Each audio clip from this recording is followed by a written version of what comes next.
Ofitha murugamiriri wa mucioyo wa kuruga mitugo James Sawe augite kuri na ohwo maita meri mugaru no ria kwagiriire undu uria ni kihumo kinene gia gutamba kwa murimu uyu wa TB.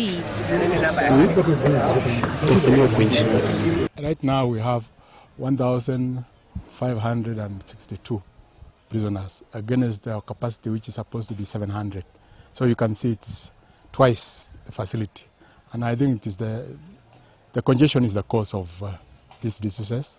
James augite ati namba nene ya ohwo acio maumite mwena wa Moro, uguo ni kurabatarania gwakwo njera mwena ucio wa Moro. We have a very big population of Molo of about 500, of which if they were supposed to stay in Molo, the congestion would be better here.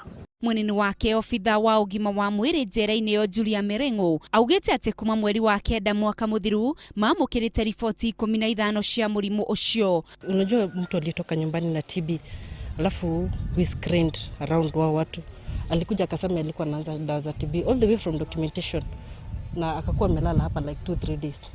So later tuka screen yeye na wengine wale walikuwa nalala, na that's why we've been able to get other 3. Ogereire ati aria marathimwo na kuoneka mari na murimu uyu maraigwo wodi-ini ya mwanya niguo guthuthurio na marigitwo. Ngiripotera Inooro TV, njitagwo Winrose Wangui.